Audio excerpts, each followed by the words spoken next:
আপনি আমাকে যখন কবরের মধ্যে দেওয়া হবে, কবরের মধ্যে শোয়ানো হবে, তখন বান্দার চোখ দিয়ে পানি ঝরতে থাকবে। একজন মৃত ব্যক্তিকে যখন কবরস্থ করা হয়, কবরের ভেতর থেকে আল্লাহকে ডাক দিবে, আমার আল্লাহকে বলবে, আল্লাহ ক্বালা রাব্বি ইরজিউনি, আল্লাহ আমাকে একটু কবরের উপরে যাওয়ার সুযোগ দান করেন।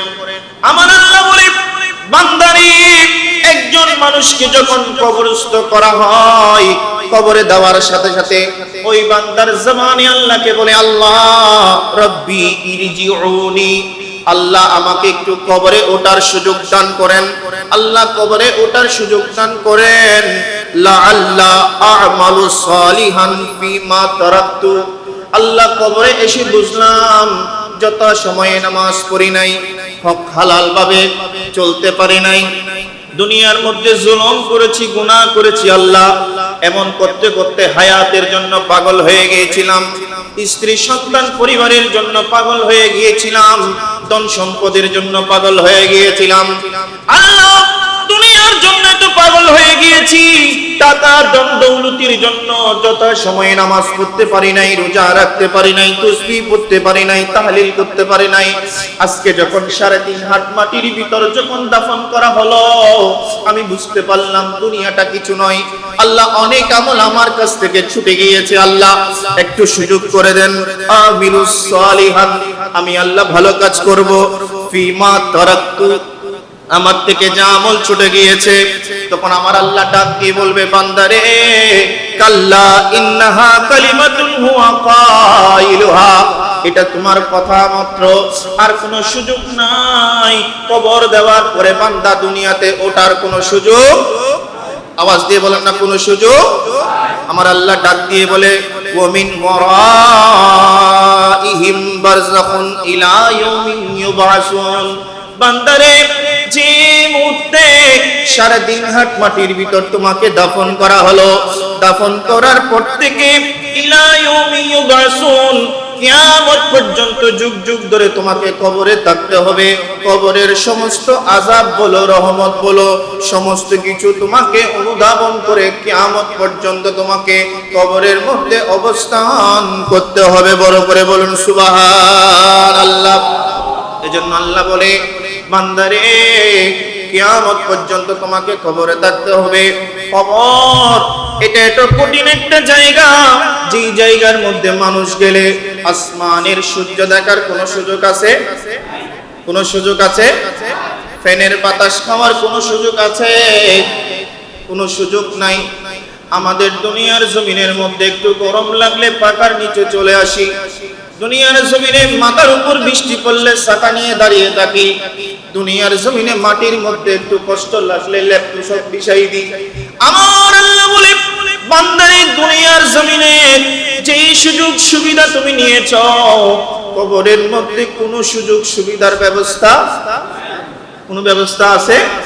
এজন্য আমার মিশকাতুল মাসাবির কিতাবুর রিকাকের মধ্যে আল্লাহর নবী রাহমাতুল লিল আলামিন সমস্ত উম্মতকে শিক্ষা দিচ্ছেন, উম্মত রে, রাস্তার মধ্যে বসে তোমরা হাসাহাসি করো, উম্মত রে, পরিবার পরিজন নিয়ে তোমরা হাসাহাসি করো, দুনিয়ার জমিনে ক্ষমতার জন্য তোমরা নেতার পিছনে দৌড়াও, দুনিয়ার জমিনে তোমার মালের জন্য অন্য মানুষের উপর হাত তুলো। ও উম্মত, চিন্তা করো, চিন্তা করো, তুমি যদি একবার মৌতের কথা স্মরণ করো, তুমি যদি একবার আজরাইল আলাইহিস সালামকে স্মরণ করো, তুমি যদি একবার তোমার নফসের কথা চিন্তা করো, তুমি কোনোদিন তোমার মুখ দিয়ে হাসবা না, তোমার হাসির চাইতেও তোমার থেকে তোমার চোখ দিয়ে পানি বের হতে হতে তুমি বেশি বেশি কান্না করবা। খারাজান নবিয়্যু সাল্লাল্লাহু তাআলা আলাইহি ওয়াসাল্লাম লিসালাতিন, আমার নবী রাহমাতুল লিল আলামিন একদিন নামাজের জন্য বের হলেন। নামাজের জন্য যখন বের হলেন, ফারা আন-নাসা ইয়াফতাশিরুনা, আমার নবী চোখ দিয়ে দেখতে পেলেন রাসূলুল্লাহ যখন রাস্তা দিয়ে হাঁটতেন নামাজের জন্য, এমন সময় রাস্তার মধ্যে কতগুলো মানুষ দাঁড়িয়ে দাঁড়িয়ে এমন ভাবে হাসছে, এমন ভাবে আনন্দ উৎফুল্ল করছে। আমার নবীর মনে কষ্ট পাইল, আমার নবীর মনে দুঃখ পাইল। ওয়ালা রাসূলুল্লাহ সাল্লাল্লাহু তাআলা আলাইহি ওয়াসাল্লাম, আমার নবী রাহমাতুল লিল আলামিন ওই মানুষগুলোকে ডাক দিলেন, এ মানুষরা, তোমরা এখনো পর্যন্ত হাসাহাসি করছো, তোমরা দুনিয়া নিয়ে পাগল হয়ে গিয়েছো। আমা ইন্নাকুম লাউ আকসারাতুম যিকরা হাদিমিল লাজ্জাত। আমার নবী রাহমাতুল লিল আলামিন বললেন, তোমরা যদি মওতের কথা একবার স্মরণ করতে। আমার নবী রাহমাতুল লিল আলামিন ওই উম্মতদেরকে বললেন, ফাআকসিরু যিকরি হাদিমিল লাজ্জাত। আমার নবী রাহমাতুল লিল আলামিন বলে, উম্মত রে, হাদিমুল লাজ্জাত, স্বাদ বিনষ্টকারী, আল মউত, মৃত্যুকে বেশি বেশি করে স্মরণ করো। ইয়া রাসূলুল্লাহ, ইয়া হাবিবাল্লাহ, আমরা মৃত্যুকে বেশি বেশি করে স্মরণ করব কেন? আমরা তো দুনিয়ার জন্য পাগল হয়ে গিয়েছি। ইয়া রাসূলুল্লাহ, দুনিয়ার জন্য আমরা মানুষকে মানুষ মনে করি না, ধন সম্পদের জন্য মানুষকে মানুষ মনে করি না, ধন সম্পদের জন্য ভাই ভাইকে হত্যা করে, এমনকি সন্তান মাকে হত্যা করে, বাবাকে হত্যা করে, ক্ষমতার জন্য মানুষ মানুষকে হত্যা করে। আছে না নাই? আওয়াজ দিয়ে বলেন, আছে না নাই? আমার নবী বলে, উম্মত রে, এমন কথা তোমার জবান দিয়ে বের হতো না যদি তুমি একবার মওতের কথা স্মরণ করো। উম্মত, তোমার সামনে যখন মওত হাজির হয়ে যাবে, মওত হাজির হওয়ার পরে যখন তোমাকে 3.5 হাত মাটির ভিতর দাফন করা হবে, ফা ইন্নাহু লা ইয়াতি আলাল কবর, যখন তোমাকে কবরের পাশে আনা হবে, যখন তোমাকে কবরের নিকটে নিয়ে যাওয়া হবে, ইল্লা তাকাল্লামা, তখন কবর তোমার সাথে কথা বলা শুরু করবে। সুবহানাল্লাহ বলেন। আমরা এতদিন পর্যন্ত জানতাম যে কবর শুধু আমাদেরকে দাফন করবে, মাটির ভিতরে ঢুকাই দিবে, এইটুকু। কিন্তু আমার নবী হাদিসে মোবারক আমাদেরকে শিক্ষা দিচ্ছেন, উম্মত, কবর শুধু তোমাকে মাটির ভিতর ঢুকাবে, মাটির ভিতর রাখবে, শুধু তাই নয়, তোমাকে দাফন করার আগ মুহূর্তে এই কবর তুমি বান্দার সাথে কথা বলবে। বড় করে বলুন।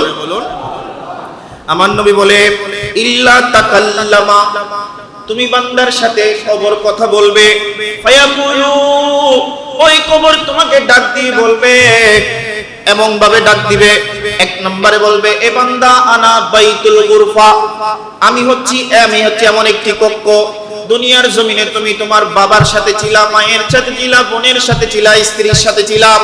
আনা বাইতুল গুরফা, আমি এমন একটা ঘর, যেই ঘরের মধ্যে তোমার মা আসবে না, বাবা আসবে না, তোমার স্ত্রী আসবে না, তোমার সাথী আসবে না, তোমাকে যুগ যুগ ধরে এই ঘরের মধ্যে থাকতে হবে। বড় করে বলুন সুবহানাল্লাহ।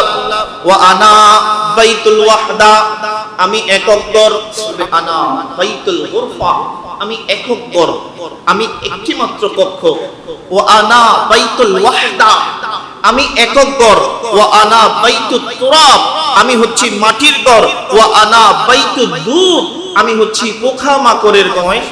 আপনাকে ডাক দেওয়ার পরে আমার নবী বলছেন, ওয়াইজা দুফিনাল আব্দুল মুমিন, যদি আপনি মুমিন বান্দা হন, আপনার ঈমান আছে, নামাজ আছে, রোজা আছে, হজ আছে, তাসবিহ আছে, তাহলিল আছে, হালাল ভাবে আপনি জীবন যাপন করছেন, আপনাকে মাটির ভিতর শোয়ানোর সাথে সাথে ক্বালা লাহুল কবর, কবর তাকে বলে দিবে, মারহাবান ওয়া আহলান, এ বান্দা, দুনিয়াতে তো তুমি আমি মাটিকে তাজিম করে সুজুদ করেছো, আমি মাটির উপর ভালো কাজ করেছো, আল্লাহর প্রতি ঈমান এনে নামাজ, রোজা, হজ, যাকাত, তাসবিহ, তাহলিল সমস্ত কিছু করেছো। আমি কবর তোমাকে আজকে শাস্তি দিব না, আমি কবর তোমাকে সম্মান জানানোর জন্য অপেক্ষায় আছি। বড় করে বলুন। তাহলে কবর কতগুলো মানুষকে সম্মান করবে, আবার কতগুলো মানুষকে আযাব দিবে। এজন্য আমরা কি আযাব চাই নাকি সম্মান চাই?